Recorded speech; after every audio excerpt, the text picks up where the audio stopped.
um programa Top Zen, hoje com uma presença muito especial. Eu estou aqui ao lado do Major Olímpio. Hoje ele é deputado federal, mas foram muitas ações já dentro da política e dentro da própria Polícia Militar também. Quanto tempo de Zona Norte? Olha, eu cheguei na Zona Norte em 16 de fevereiro de 78, o dia que eu comecei a fazer a Academia do Barro Branco. Então, já vão para 40 anos de convivência aqui na Zona Norte. Aliás, eu nasci em Presidente Venceslau. Quando eu passei para vir para a Academia do Barro Branco, eu vim para a Zona Norte e nunca mais saí daqui. Terminei a Academia do Barro Branco em 82, trabalhei em várias regiões, mas sempre morando na Zona Norte. Por que Zona Norte? A gente fala aqui para um público que basicamente está aqui localizado nos bairros da Zona Norte de São Paulo, por isso o programa Top ZN. E eu gosto de abrir o programa aqui com um entrevistado dizendo por que escolheu essa região para se viver. Muita gente fala do clima, né, que parece o interior, que a gente conhece todo mundo. Quais foram os seus critérios para ficar aqui? Olha, em primeiro lugar, foi a primeira região que eu vim morar em São Paulo. E a Zona Norte realmente é apaixonante. A gente não escolhe a Zona Norte, é escolhido por Deus para estar na Zona Norte. Eu sou muito suspeito em relação a isso, porque eu sou muito bairrista. Se abre um bar, um restaurante novo, eu vou, eu prestigio, eu digo para os amigos ir, eu fico tentando trazer as pessoas que não moram na Zona Norte para vir comprar o seu imóvel, morar na Zona Norte, exatamente porque a gente está, hoje a Zona Norte só é menor que a Zona Leste em população. A Zona Norte, no último censo, passou a Zona Sul em população. A Zona Sul deu 2.150.000 habitantes, a Zona Norte 2.250.000 habitantes. Uau! Tá? Então a Zona Norte ela cresceu muito, mas continua com aquela característica realmente da cidadezinha do interior. Então é muito gostoso, é prazeroso. Sob um aspecto da minha atividade profissional, aí a gente recomenda mais, que os menores indicadores de criminalidade ainda estão na Zona Norte, graças a Deus. Então, às vezes, até a gente desarma o espírito. Eu vejo quando eu passo a ponte, eu passo o Rio Tietê, parece que eu cheguei em casa. Não, isso é uma sensação e é muito agradável mesmo. E é muito gostoso você ir nos lugares, você conhecer as pessoas, você chamar as pessoas pelo nome, você chamar o amigo pelo apelido. Eu acho que está faltando muito isso no mundo, que é de calor humano entre as pessoas. Aqui na Zona Norte, principalmente, após morar alguns anos, você vai se sentir assim. Com certeza, é isso que a gente tem visto aqui no programa e tem mostrado para vocês, né, nossa amada região. Falando em segurança, e você tem muito mérito para falar sobre isso, a gente vai entrar num tema que é o desarmamento. Isso tem sido muito polêmico entre as pessoas, porque tem quem defenda, quem é muito contra, principalmente quando a gente fala dos empresários que tinham seus estabelecimentos seguros, mais seguros, entre aspas, por ter o porte legal de arma. Como que você enxerga, e aí eu estou te pedindo a sua opinião pessoal, e depois, claro, que você traga também a sua visão enquanto deputado federal sobre essa lei. Olha, até 97, quando veio a Lei 9437, não era nem crime o porte e a posse ilegal de arma. Era uma contravenção penal. Aí nós tivemos o início das campanhas de desarmamento, que eu chamo de farsa das campanhas do desarmamento. Eu digo isso porque em 97 eu lancei um livro chamado Reaja, Prepare-se para o Confronto, que naquele momento eu estava na ativa da polícia e eu saí brigando de frente justamente com essa hipocrisia das campanhas de desarmamento que estavam iniciando naquele momento. Fui muito prejudicado. O Mário Covas era governador, me perseguiu, me fui transferido, punido. Uma série de coisas que eu estava dizendo. Isso é uma farsa. Nós estamos desarmando o cidadão de bem e dando condições para o marginal agir à vontade. Aí veio a Lei 9437, que criminalizou o porte e a posse de arma. Não contente com isso, em 2003 veio o Estatuto do Desarmamento, que a ideia era proibir totalmente a posse e o porte de armas de fogo no nosso país. E mais ainda, a hipocrisia governamental naquele momento, eles tinham a certeza, nós vamos fazer um plebiscito com a população, fizeram a lei, e depois falaram, vamos fazer um plebiscito em 2005, um referendo em relação ao comércio de armas e munições no Brasil, na certeza que a população brasileira ia falar, não, acaba realmente com isso. E ali, esses desarmamentistas hipócritas tomaram uma pancada da população brasileira. 69% da população brasileira disse não à proibição do comércio de armas e munições. Agora, a lei do jeito que ela ficou, a autoridade policial, o delegado de Polícia Federal, que quem pode conceder o porte de armas, ele tem uma coisa chamada o poder discricionário, que é a capacidade dele entender conforme a conveniência da administração se dá ou não o porte de armas. E aí começou a ter a grande hipocrisia. Porque, por exemplo, no estado de São Paulo, no ano de 2016, no último ano, foram emitidos só 80 portes de armas. No Rio Grande do Sul, para se ter uma ideia, foram emitidos 22 mil. Devido ao que se deve essa diferença? Hipocrisia. Então o Ministério da Justiça, né, principalmente esse período todo que teve o PT, 12 anos à frente do governo, e dizendo, não, nós estamos compromissados com os direitos dos humanos e aquela coisa toda, e coitadinho, e as pessoas não podem se defender. Então, essa restrição fez com que o próprio Ministério da Justiça também tivesse essa política e essa pressão sobre a Polícia Federal. Alguns estados um pouco mais flexível, aqui em São Paulo praticamente fechado. O que acontece em relação a isso? As pessoas ficaram mais vulneráveis. As pessoas de bem. O cidadão de bem, o bandido absolutamente tranquilo. Tá? Eu sou um desses que está tentando renovar esse Estatuto do Desarmamento, inclusive flexibilizando a porte e o posse de armas. Por exemplo, é o projeto que tira do delegado de Polícia Federal essa condição de livre discernimento se vai conceder ou não. Eu digo no meu projeto, se cumprir todas as regras, o poder público é obrigado a te conceder o porte. É como você vai fazer um exame para habilitação, desde você passou no exame psicológico, você fez o exame prático, você passou no exame de conhecimento da legislação, não cabe à autoridade de trânsito dizer, olha, mas eu não quero, então nesse momento eu não vou te dar a carteira de habilitação. É exatamente isso que nós queremos para o porte e a posse de armas. A grande mentira, a grande farsa do desarmamento naquele momento, as campanhas falaciosas, eu lembro da hipocrisia toda, né? A Xuxa estava na Rede Globo e no auge, então houve passeata no Rio de Janeiro, 300 mil pessoas, tudo de branco, com a pombinha da paz, né? A Xuxa no meio, cercado de capanga armado para não ser sequestrado, né? Roubado. Isso é hipocrisia. Como a lei diz hoje, se você tem dinheiro para pagar segurança privada, o teu segurança pode andar armado. Então ele pode te proteger. 99,9% da população não tem a condição financeira para pagar por seguranças armados. Então, ou seja, fica desprotegida, né? Enquanto a população, alguma parcela... Sim, a população fica muito vulnerável.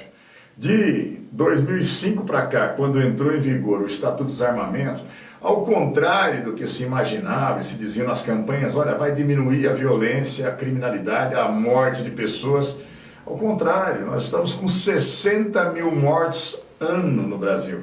Não tem nenhum país onde tenha guerra externa entre nações ou revoluções internas, onde se matam 60 mil pessoas por ano, como no Brasil. O Brasil é campeão mundial em homicídios, em latrocínios. Tá? Nós temos um registro, só no estado de São Paulo, registro de 1.000 estupros mês. E, por exemplo, o crime de estupro, de cada 4 casos, apenas um é notificado. Então, o que nós estamos falando de 1.000 por mês, nós temos 4.000 por mês. 48.000 por ano. É essa realidade que nós estamos vivenciando. E o que não dá para suportar é essa hipocrisia do politicamente correto, de dizer, olha, vamos só para uma cultura de paz. Todos nós queremos uma cultura de paz. Esses hipócritas, no Estatuto do Desarmamento, queriam desarmar, queriam que em algumas regiões o policial trabalhasse desarmado. Queriam que a segurança privada, por exemplo, a segurança de banco, de transporte de valor, fosse desarmada. Sem condições. Como até hoje querem desarmar as guardas municipais. Isso é para favorecer quem? O cidadão? As pessoas que estão se deslocando? Não, é para favorecer o crime e o criminoso. Só que... E continuam tendo acesso normalmente. Olha, nós temos uma perspectiva que hajam pelo menos 16 milhões de armas clandestinas no nosso país. Eu disse 16 milhões. É muita coisa, gente. Então, hoje, quando vocês veem aquelas barbáries com fuzis no Rio de Janeiro, em São Paulo você ainda não tem essa guerra com tantos fuzis, porque São Paulo é muito grande, a cidade de São Paulo. O rio é menor e a topografia não ajuda, então tem que ter ocupação dos morros. Então é quadrilha brigando com quadrilha, e aí vai sofisticando o armamento. E aqui em São Paulo tem território para todo mundo, que a grande coisa é a disputa do tráfico de drogas. A disputa de espaço do tráfico de drogas. Então as pessoas veem menos fuzis em São Paulo, mas nós temos muito mais criminosos armados no estado de São Paulo do que no Rio de Janeiro. Lamentavelmente, desesperadamente. Nós tivemos no estado de São Paulo, até a meia-noite de hoje, 66 policiais militares foram executados esse ano. 66. E 54 tentativas de homicídios, com policiais que ficaram feridos gravemente, estão baleados ou estão numa cadeira de rodas, só nesse ano. Pior que no estado de São Paulo, só no Rio de Janeiro, que nós já passamos de 100 policiais mortos, e nós ainda estamos no mês de agosto. Então, esse é o sentimento. A população sabe disso, a população está em torno de uma guerra. Agora, as autoridades constituídas fazem pouco, e muita gente ainda fica querendo tirar minimamente a segurança daqueles que têm. Então, por isso que é muito bom quando a gente tem uma oportunidade de esclarecer a população. Quando te falarem em relação ao desarmamento civil da população, quem promoveu o desarmamento civil na população para implantar a ditadura, para subjugar a população, foi Mao Tse-tung, foi Stalin, foi Hitler. Hitler começou a dominação e invasão e o desarmamento da população para implantar o nazismo e a supremacia da raça ariana. Então podem ter certeza, grandes ditadores, sanguinários ditadores, sempre tiveram a estratégia de desarmar a população civil para não ter nenhuma reação e depois subjugá-la. Não tem nada, esse manto de dizer, olha, nós estamos envoltos por uma cultura de paz. Paz é o que não tem nessa história. E isso é uma grande farsa em relação a isso. Mas a população brasileira está reagindo. Você sabe que hoje o projeto que revê o Estatuto do Desarmamento é o projeto com mais acessos e incentivo no site da Câmara dos Deputados para que seja votado. Ele não deve ser votado agora esse ano, 17 e 18, e eu não me aguento, eu digo a verdade mesmo, porque para ganhar a eleição para a presidência da Câmara, o Rodrigo Maia, que é o presidente, fez um acordo com o PT, com o PCdoB e com a Rede. E eles, como são contrários ao Estatuto do Desarmamento, não querem que vote a redução da maioridade penal, não querem que acabe com o auxílio reclusão, o bolsa ladrão que é dado para o preso que está cumprindo pena, não quer que acabe a saidinha temporária Nas datas presos. comemorativas. Então, o presidente da Câmara hoje não deixa, a pauta é dele, então não quer pautar esses projetos. Então também tem uma oportunidade aí, se você que está nos assistindo, e são milhares e milhares de pessoas, também entre em contato, entre no site da Câmara dos Deputados, peça lá para o presidente, por que não pauta? Sabe por quê? Porque se pautar esse projeto, nós vamos aprová-lo. Que a população brasileira está querendo soluções. Só conversa mole, só dizer eu sou da paz, não está resolvendo. Você já imaginou alguém trocar o seu instrumento de trabalho por cesta básica? Vocês acham de fato que faz essas campanhas? Olha, campanha de desarmamento. Entregue sua arma e ganhe uma cesta básica. Imagine o marginal descendo o morro com um fuzil nas costas. Olha, eu vou aderir à campanha da paz. Estou aqui entregando uma cesta básica. É um fuzil que ele paga hoje 30 mil reais no mercado negro. Né?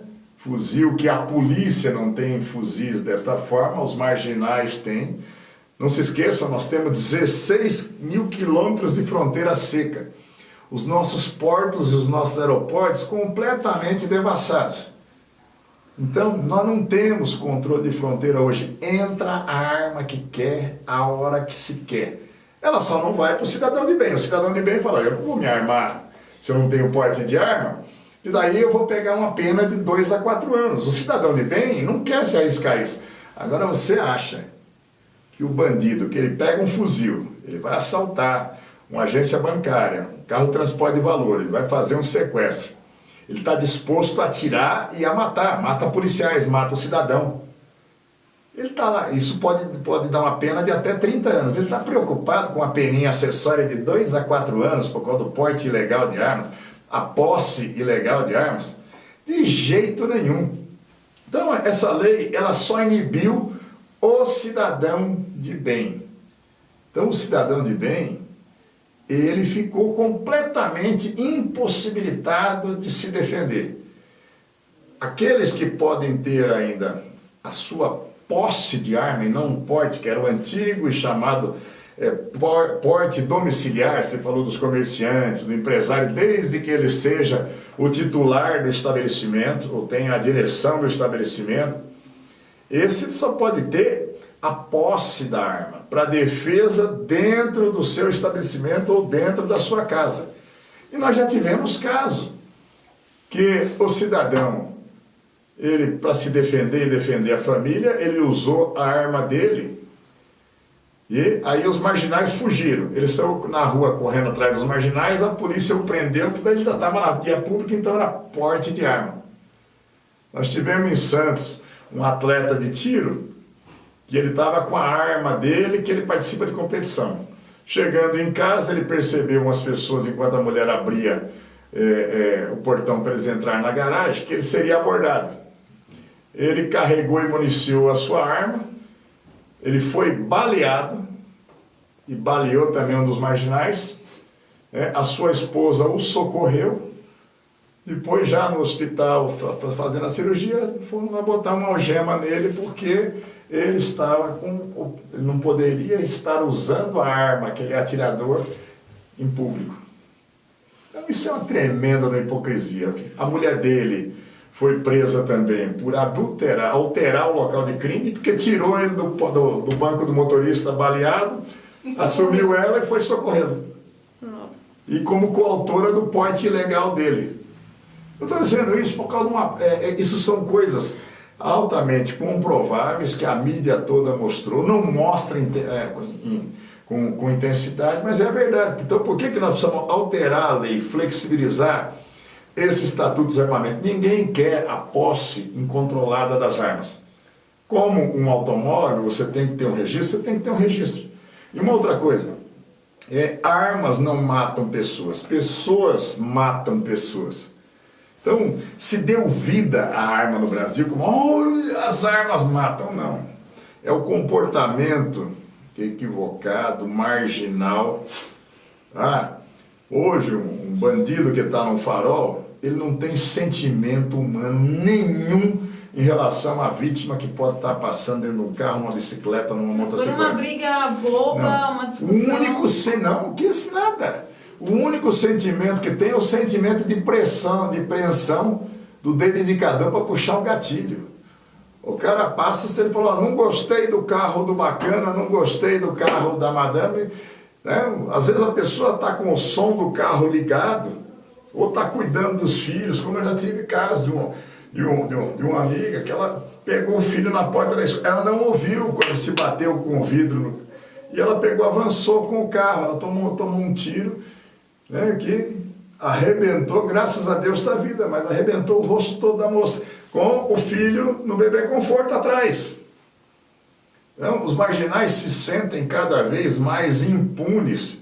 E o Estatuto do Desarmamento, eles não, é o que eu estou dizendo, uma pena acessória de tomar uma pena de 2 a 4 anos por estar portando uma arma, de 4 a 8 se for uma arma de calibre restrito, por exemplo, um fuzil. Isso não é nada para quem está indo para uma pena de se arrisca não, e mata pessoas, o que poderia dar 30 anos de pena. Mas é isso. Nós chegamos na hipocrisia desse atual Estatuto de Desarmamento e a sua regulamentação a ser discutido não ter o porte de arma para os profissionais da segurança pública quando não estivessem em serviço ou quando já estivessem aposentados. Ou seja, você vai para o enfrentamento da criminalidade e depois, na hora que termina o seu turno de serviço, esses hipócritas queriam que os policiais ficassem desarmados. Porque a gente age ao longo de 30, 40 anos de profissão e a vingança vem junto ao longo do caminho. De marginais que nos enfrentaram, de marginais que foram presos.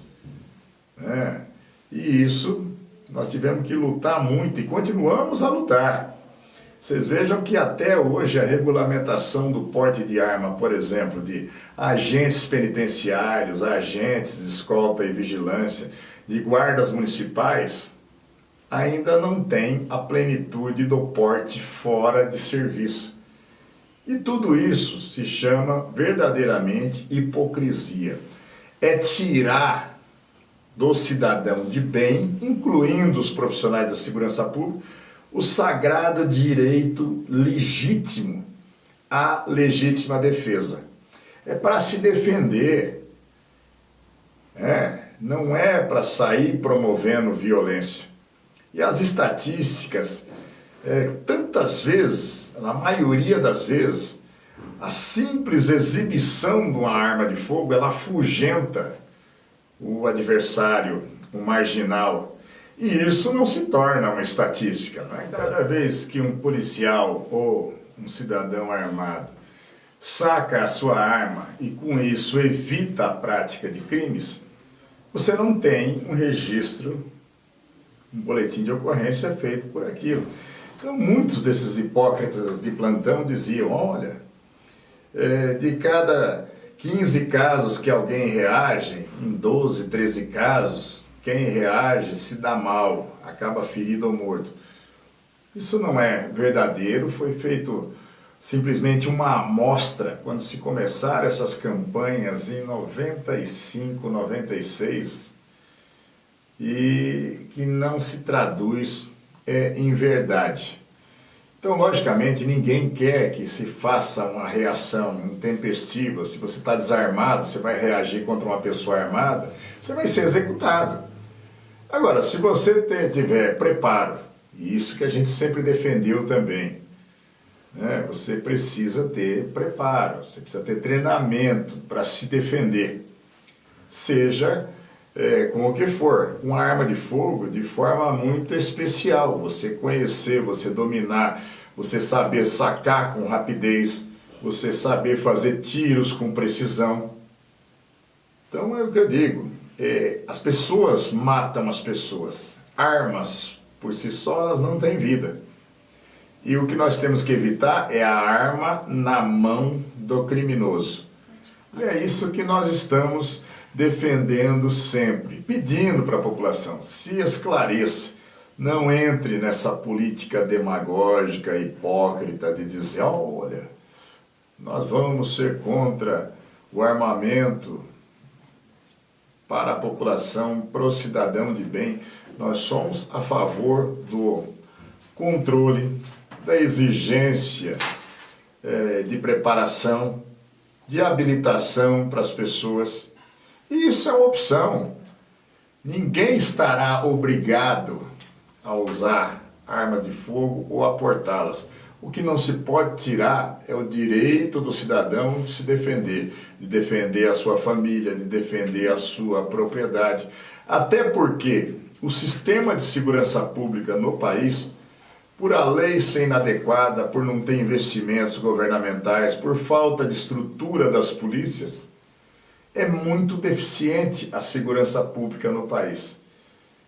E o que nós fizemos com o Estatuto dos Armamentos foi colocar numa situação de vulnerabilidade mais ainda o cidadão. A lei é incompetente, a polícia não age, o Estado não dá condições e eu proíbo o cidadão de se defender. É o que está acontecendo no Brasil, o resultado, 60 mil mortes ano. É o que está acontecendo, mas tudo isso pode ser mudado. E essa é uma das propostas do Major Olímpio, é isso que ele tem trabalhado muito enquanto deputado federal, desde a época de deputado estadual, né? Você tem trabalhado muito em prol da segurança do povo. E o que a pessoa que está assistindo essa matéria, o cidadão de bem que está lá, esperando para ter de volta o direito de se defender, o que ele pode fazer para ajudar você e assim como outras pessoas que lutam para que mude essa lei? Não para deixar armadas todas as pessoas e nem favorecer a criminalidade, mas sim para esse armamento, como você disse, um direito legal da autodefesa. Olha, gente, entre no site da Câmara, acompanhe nas nossas mídias sociais, incentive a população para que a gente vote o projeto de lei 3722, que ele é a revisão do Estatuto do Desarmamento. Não é arma indiscriminadamente para todo mundo, não. Isso o marginal já está. É exatamente você ter um controle mais racional e você não tirar o direito do cidadão de bem se defender. Participe, se mobilize, incentive a participação e vamos não no politicamente correto, mas no socialmente necessário. Vamos proteger, sim, os direitos. Nós somos pelos direitos humanos, mas primeiro os humanos direitos. É isso que nós queremos. A proteção e o bem-estar. Repete, Major. Nós somos pelos direitos humanos, mas em primeiro lugar os humanos direitos. Perfeito! Essa é a nossa briga aqui no programa Top ZN com a participação ilustre do deputado Major Olímpio, ele que tem feito coisas grandes pela Zona Norte de São Paulo e agora a nível Brasil, tá? Eu quero te agradecer muito pela sua presença com a gente, por esclarecer um tema tão importante e que muitas vezes nós, enquanto cidadãos, não temos realmente o discernimento de entender através das mídias, do que os jornais escolhem passar, o que é certo e o que é errado. Foi muito esclarecedor. Muito obrigado. Estou à disposição sempre.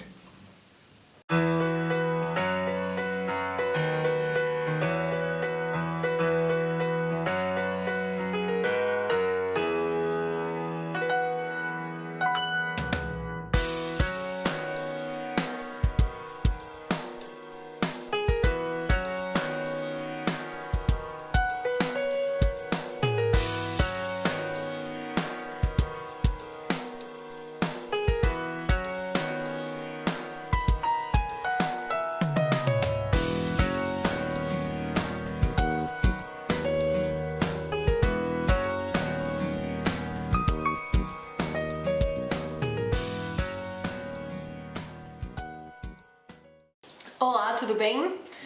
A gente está sempre conversando aqui no canal sobre como você pode melhorar listening. Listening é uma coisa bem difícil, bem desafiadora para todo mundo que está aprendendo inglês. E uma das grandes dicas, e você melhor do que eu sabe bem, é usar o YouTube para você melhorar esse listening.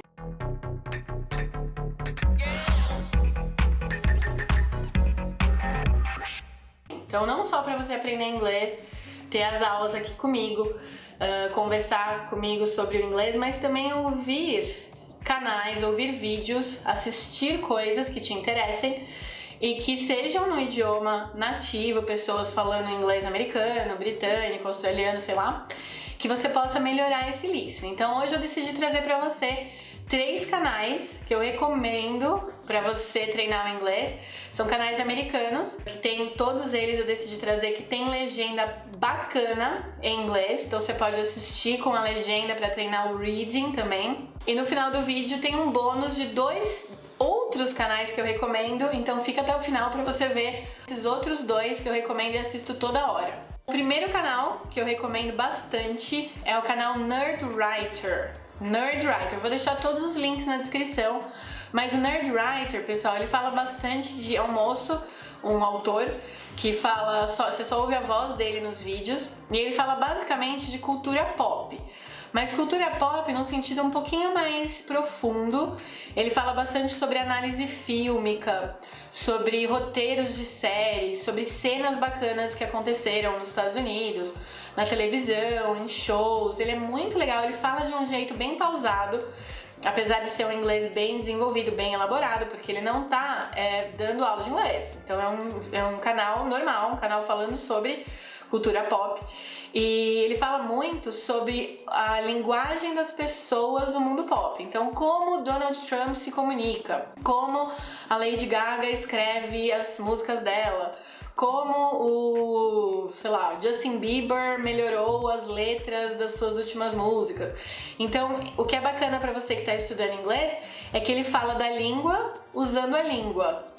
Entendeu? Ele fala do inglês usando o inglês. Então, para você que está buscando fontes para ouvir mais e para entender mais o idioma, é bem legal porque não é didático, mas é muito real. Então, o Nerdwriter é a primeira dica. A segunda dica do canal que eu gosto muito é o Vox. O Vox, ele fala um pouquinho mais de política, então um pouquinho mais de umas coisas bem americanas. Eu dou uma pulada nessa parte, mas ele fala de coisas mais do dia a dia. Então tem um vídeo muito legal, eu vou colocar esse vídeo aqui embaixo, que ele explica por que não podem existir numa cidade mais estacionamentos gratuitos. Então uma coisa tipo que você nunca pensou, sabe aquelas coisas assim, tipo, você sabia que... Mas de um jeito muito legal, ele também fala bem calmamente, são vários apresentadores, não é só um que fala nesse canal do Vox. Ele divulga bastante notícias e esse vídeo do estacionamento é legal porque ele fala de uma coisa de planejamento urbano, de por que não pode ter, a gente sempre fala, né, em São Paulo aqui pelo menos, por que não tem mais espaço de estacionamento de graça se tem tanta área livre e tudo mais. Então ele explica tudo isso, é uma coisa assim também bem legal por causa do inglês, é um inglês rápido, mas é de um jeito bem interessante sobre coisas da vida real. E o terceiro canal que eu adoro, bem bacana também, eu descobri esse canal, o número 3, através do número 1, Nerdwriter recomendou um tempo atrás e eu passei me inscrevi, passei a seguir, é o Wisecrack. Wisecrack, aí sim ele fala só de cultura pop, principalmente da cultura geek. Então fala muito de histórias de Marvel e DC, fala bastante de música, então porque um vídeo bem legal do Wisecrack que saiu um tempo atrás, eu também vou pôr aqui embaixo. Por que a música do Bruno Mars, aquela nova 24K Magic, faz tanto sucesso, como é que te pega? Então ele explica um pouquinho da batida da música, que tem um motivo científico pro Bruno Mars estar fazendo tanto sucesso. Então tem essas ideias, coisas bacanas da cultura pop, da cultura geek, mas explicadas de um jeito meio chance e são muito legais. Todos os vídeos são bem curtinhos, então eles são entre 5 e 6 minutos. Você pode assistir várias vezes se você quiser, focando no vocabulário, focando em uma frase legal, em uma coisa que você curtiu. São 3 canais só em inglês e você vai gostar. O bônus de canais que eu amo muito e assisto quase todos os dias são 2 canais de late show americano. Então você sabe que eu sou muito fã da Ellen. A Ellen não é uma apresentadora de late show, o programa dela é durante o dia. Os late shows são aqueles talk shows, aquele programa de entrevista à noite. Você deve conhecer o Jimmy Fallon, mas não é dele que eu gosto. Eu gosto bastante do Jimmy Fallon, mas os 2 canais que eu recomendo pra você são do Stephen Colbert e do Seth Meyers. O Stephen Colbert e o Seth Meyers, eles abordam assuntos um pouco mais sérios, um pouco mais intensos, de política, de comportamento. Eles são muito engraçados, apesar de estar abordando coisas sérias. Eles são muito legais. Eu acho que o Jimmy Fallon hoje em dia tá um pouquinho bobo. Eu adoro, mas assim, acaba falando de umas coisas mais bobas. E você que tá treinando inglês, se você só vê o Jimmy Fallon, você vai sempre se acostumar com aquele jeito dele falar. Então, o Late Night, o nome do canal é Late Night with Seth Meyers, e o Late Show with Stephen Colbert, eles têm quadros diferentes, coisas mais assim profundas. Os monólogos de abertura dos dois são bem legais. Eu vou deixar os dois aqui embaixo. O Seth Meyers, ele começou no Saturday Night Live, que também é um programa bem interessante, bem americano. E ele saiu de lá para substituir um dos talk show hosts da noite, com esses Late Night. E o Stephen Colbert começou junto com o Jon Stewart, num outro canal do Comedy Central. E agora ele também tomou o papel, não sei se vocês conhecem, mas ele tomou o papel do... Como chama aquele cara? Letterman. O Stephen Colbert, ele substituiu o David Letterman, que era super famoso nos Estados Unidos. Ele era tipo o nosso Jô aqui no Brasil. E ele deu um twist diferente, ele é mais cômico, mais satírico, né, do que acontece lá nos Estados Unidos. Então são dois canais bônus que, se você seguir, também tem quadros bem curtinhos, mas eu acho que o seu inglês vai se desenvolver mais com eles até do que com o Jimmy Fallon. Vou deixar todos os links aqui na descrição, assistam e deixe seu comentário sobre o que você achou sobre isso. E se você tem outras dicas de canais bacanas para treinar o inglês, deixa o like nesse vídeo se você curtiu, and bye! Expression of the day. E a expression do dia, expression of the day de hoje é take something with a grain of salt. Take something with a grain of salt. A ideia, ao pé da letra, seria você pegar alguma coisa com um grão de sal. O que isso quer dizer? Significa você aceitar uma verdade de alguém, aceitar alguma coisa que alguém te falou, desconfiando um pouquinho disso. Então, se você vai assistir as notícias no canal, na televisão, você não pode acreditar em tudo que você vê. Então, você pode usar numa frase: I watch the news, but I take everything with a grain of salt. Eu assisto as notícias, mas eu sempre tenho uma leve desconfiança daquilo que tá ali. Pode colocar nas suas expressions and bye. Como é que chamava aquele cara?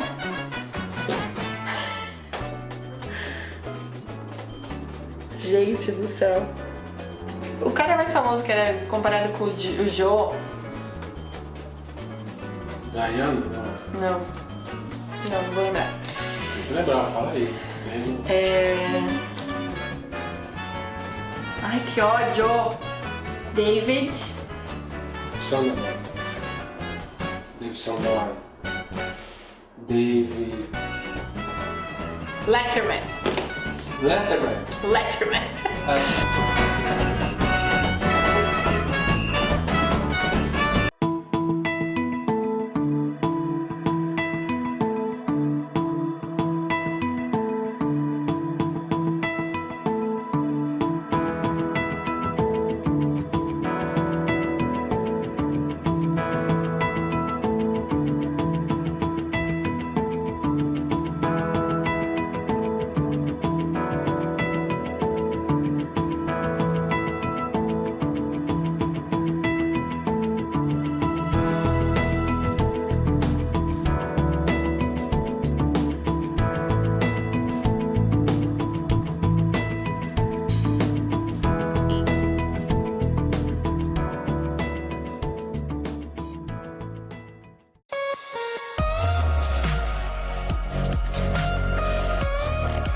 Como todo mundo sabe, desde 2010, a Legacy e a Mirante está fazendo assessoria de brasileiros que sonham com a Flórida. Quando eu falo sonhar com a Flórida, não é necessariamente morar na Flórida, pode ser investir na Flórida. Desde a entrada do novo presidente, desde todos esses escândalos que tivemos no Brasil, por incrível que pareça, o que parou foi... Não parou, eu diria, o que mudou foi o tipo de cliente. Antes do Brasil passar o momento que passa agora, eu costumava falar que o brasileiro tinha o sonho de ter a casa na Disney, ter a casa com Mickey. Esse cliente ainda existe, mas diminuiu bastante. O cliente que existe hoje é aquele cliente que quer renda. Renda? Como renda lá fora, Luiz? É isso mesmo. A gente traz para você, para o Brasil, imóveis financiados para brasileiros, até 50% podem ser financiados, com juros aí que giram em torno de 4, 5% ao ano. 4, 5% ao ano. E eu lhe garanto um retorno que gira de 8 a 10%. Você consegue imaginar isso? Você pega um dinheiro emprestado do governo, emprestado de um banco, com juros de 4 ou 5% ao ano, e eu te garanto um retorno de 8 a 10%. Aí perguntam para mim, Luiz, onde é o pulo do gato? Não tem pulo do gato, é transparência total. Mas não para por aí. Nosso trabalho de assessoria, a gente costuma falar, é de ponta a ponta. O que é de ponta a ponta? A gente que eu falo, é Legacy e Mirante, faz tudo para você. Literalmente tudo. Da abertura da conta corrente, da abertura da empresa, da sua contabilidade, do seu imposto de renda, do seu financiamento, da sua compra, da sua locação, da sua manutenção. Ou seja, literalmente, você compra, você adquire o imóvel através da Mirante e da Legacy e esquece. Eu sempre brinco com isso. La garantia sou eu. Por que la garantia sou eu? Mesmo que você não vá até a Flórida, mesmo que você não vá até os Estados Unidos, a Mirante tem 33 anos de Brasil. Com certeza, basta pegar um telefone, mandar o WhatsApp e falar com o Luiz da Mirante, e a Mirante, via Luiz, resolve com o Jacó na Legacy todos os seus problemas. Então lembra, quando você quiser comprar, alugar ou fazer qualquer coisa na Flórida, fale conosco. Por incrível que pareça, teve casos até que nós cuidamos da escolaridade, do estudo da criança, que por lá também é diferente, não sei se você sabe. Aqui é normal você comprar o imóvel e depois você escolher a escola. Lá é o contrário, você escolhe a escola e depois você escolhe o imóvel. Essa é apenas uma das particularidades que você tem. Parece muito parecido, mas é bem diferente. Poxa, Luiz, como é que eu posso saber mais sobre isso? Nós temos um guia no www.miranteflorida.com.br, nós temos um guia à sua disposição. E no site do Brasil também, www.mirante.com.br. Agora você vai falar, poxa Luiz, por que eu devo morar na Flórida? Por que eu devo investir na Flórida? Primeiro eu te falaria simples, morar na Flórida porque lá é um Brasil que deu certo. Não tem violência, o clima é muito parecido com a gente, carros bonitos, mulheres bonitos, imóveis. Eu costumo falar que lá o rico parece pobre e o milionário parece rico, porque tudo lá funciona. Por isso você tem que morar. Poxa, Luiz, eu não falo inglês. Esquenta a cabeça.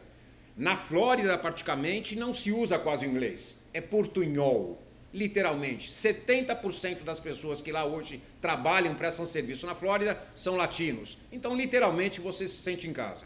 Por essas e outras razões, na hora de comprar, vender ou alugar imóvel, fale com a Mirante. Ele lhe assessora de ponta a ponta e motivos para morar na Flórida não falta. Desde a segurança de investir dinheiro lá fora, até, na verdade, pensar no futuro do seu filho, pensar numa cidadania, sei lá, você não sabe o dia de amanhã. O melhor negócio que você pode deixar, talvez, para o seu filho hoje, talvez uma cidadania americana, é um imóvel lá fora. Fale conosco. Logo em seguida, nos meses seguintes, eu acho que agora em agosto mesmo, a gente deve ter mais um evento, mas se perdeu, não esquente. A cada 90 dias, a gente faz um evento que até ontem chamava Miami Open House. E agora chama como, Luiz? Florida Open House. Qual a diferença? Quando você escutava Miami Open House, você tinha a impressão que era só Miami. Com a palavra Flórida, a impressão que eu quero te dar. Miami, Miami Beach, Boca Raton e Orlando é com a Mirante e é com a Legacy. Até a próxima, estou te esperando.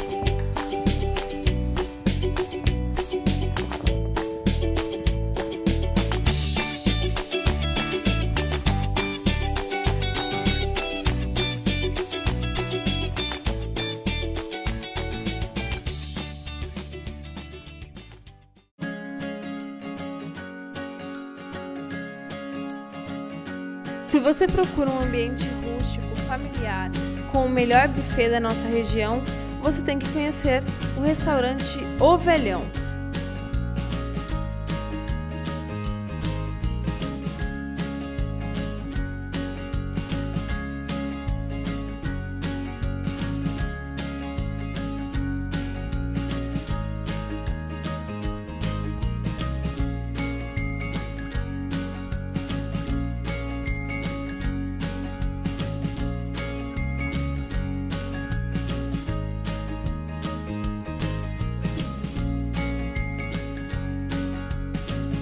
Na Serra da Cantareira, Estrada Santo Inês, 3000.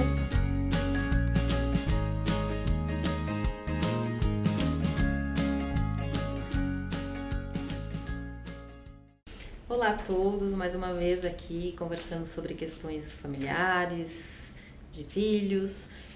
Hoje a proposta é que a gente possa falar um pouco sobre como estabelecer contato mais próximo com os filhos adolescentes, em termos de confiança, de diálogo, porque a gente vai encontrando muito essa queixa do quanto o filho é distante, né?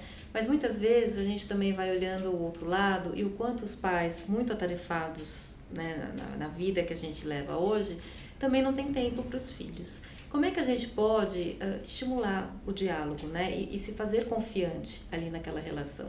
Bom, isso começa desde muito cedo, né? Desde muito cedo, a prática do diálogo, ela tem que ser colocada naquela família.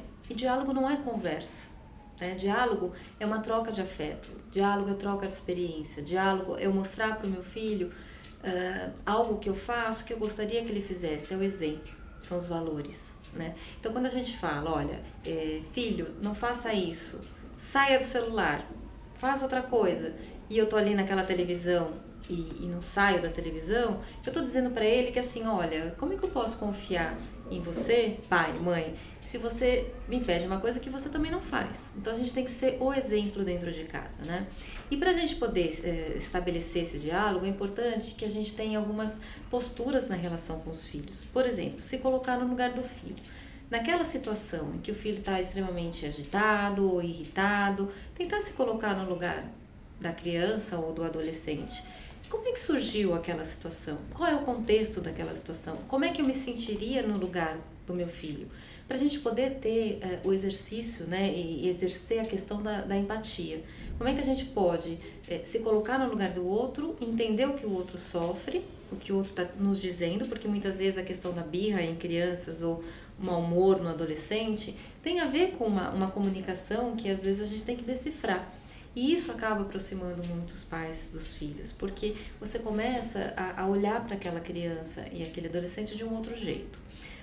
Muitas vezes a gente não entende o que o adolescente quer dizer. E a adolescência é uma fase muito específica, como a gente já falou aqui em outro momento, de muitas mudanças, né? Principalmente na adolescência, o adolescente ele tem uma postura muito de se isolar. Mas quando a gente tem uma relação de confiança com os filhos, ele sabe que ele pode se isolar, que ele pode se rebelar, né? Mas que ele sabe que ele pode voltar para aquele lugar, daquela relação de confiança. Então a gente precisa estabelecer um diálogo e conversar sobre tudo com esse adolescente, com essa criança, né? A gente precisa falar na língua de cada idade sobre drogas, sobre sexo, sobre gravidez na adolescência, sobre doenças sexualmente transmissíveis, mas falar com naturalidade, falar com uma tranquilidade que possa demonstrar para pro adolescente ou para a criança que você tá vendo aquilo como uma questão natural da vida, porque é.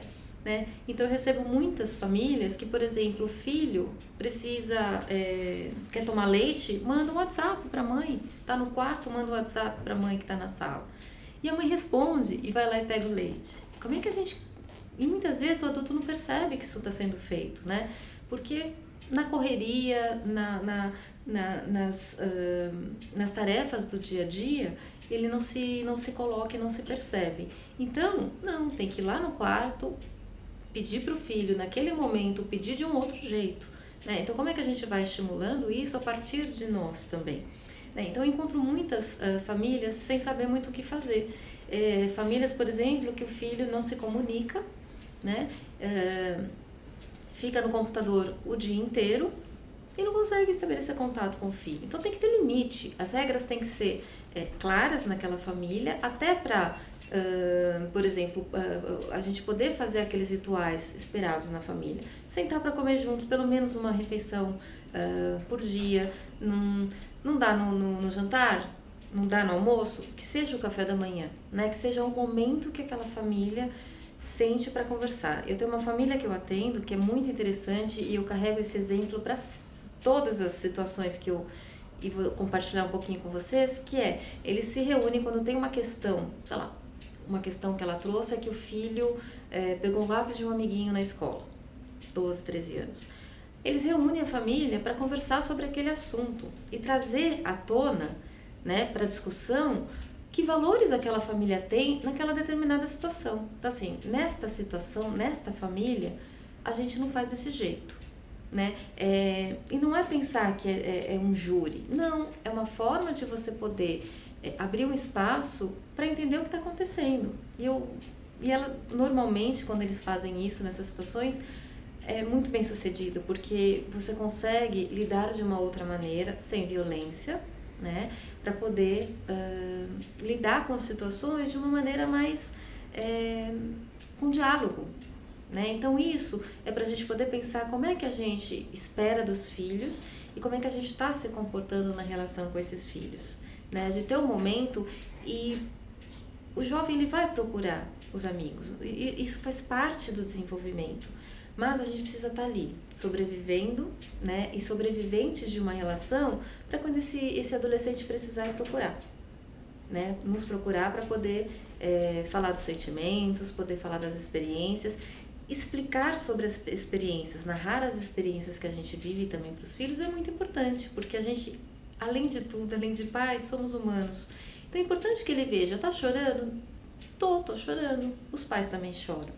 Né? E isso não tem problema nenhum. A gente tem esse mito, né, de achar que os pais não podem fraquejar em nenhum momento.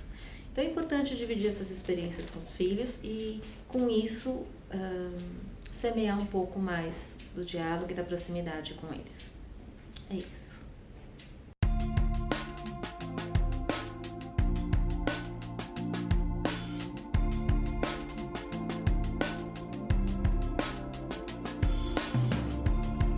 Paneteria ZN, praticidade para suas noites e seus dias. Buffet diários com opções entre pratos frios e quentes. Oferecem sopas durante toda a madrugada, além de opções para o jantar, como carne, frango, peixe, massa, calzone, quichê e salgados. Venha conferir Paneteria ZN.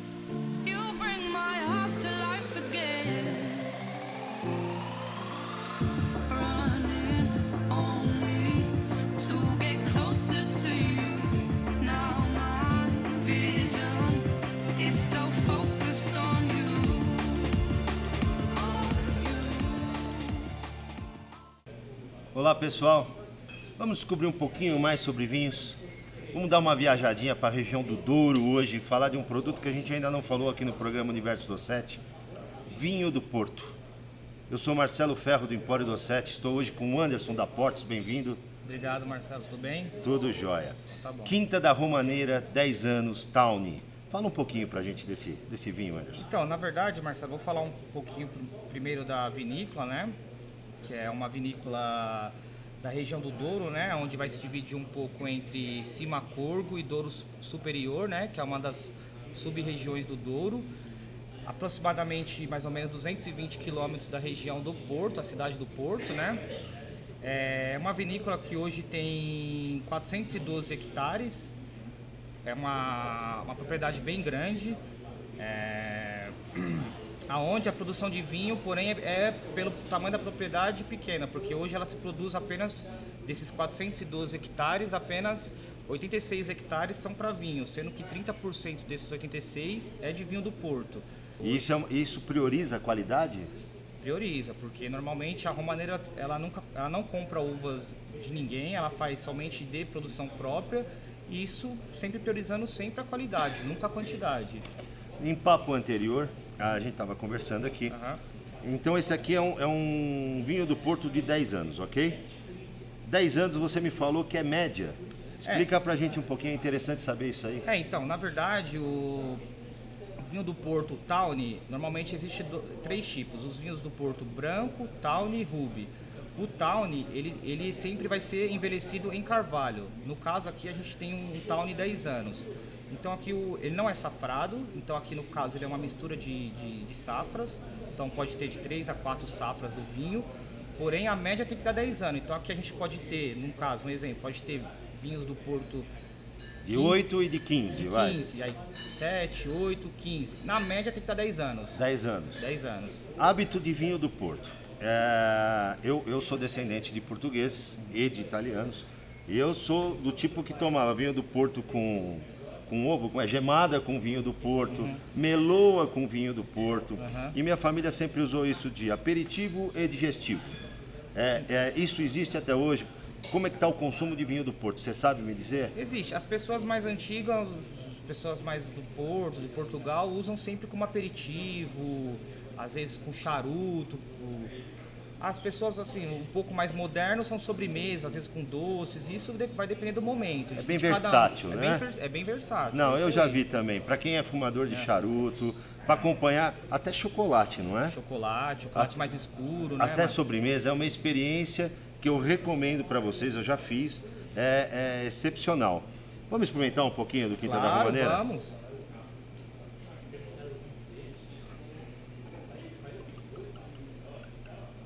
O Tawny tem essa coloração mais clara, Anderson? Isso, o Tawny, essa é a grande diferença dos vinhos do Porto. O Tawny vai ter essa cor mais aloirado, mais âmbar, devido à oxidação em barrica. Então ela, como ele vai ter 12, 13, 10 anos em carvalho, ele vai perder a sua coloração. O Ruby, ele já tem o envelhecimento em garrafa. Então isso torna ele, sempre vai ter uma cor mais escura, uma cor mais tradicional do vinho. Aqui você pode ver que ele tem uma cor mais âmbar, mais oxidada. Um nariz maravilhoso.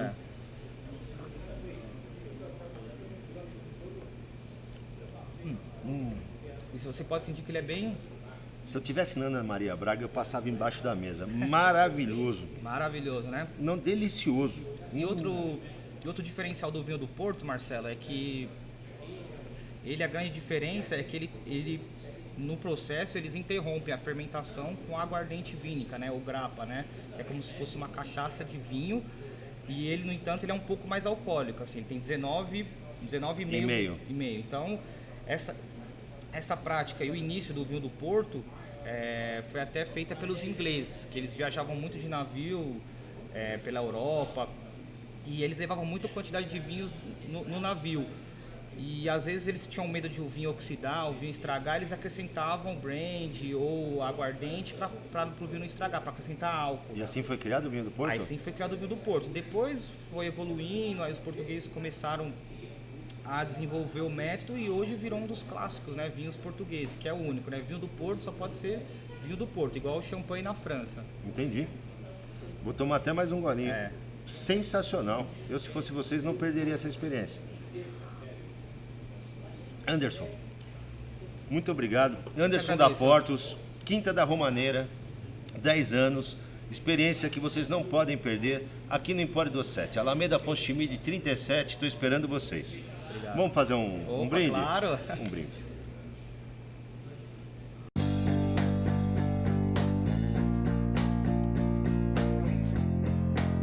Tati por Tati Ribeiro, uma loja com atendimento personalizado e peças exclusivas toda semana. Conheça e deixe a moda te surpreender. Tati por Tati Ribeiro, na Vila Sabrina.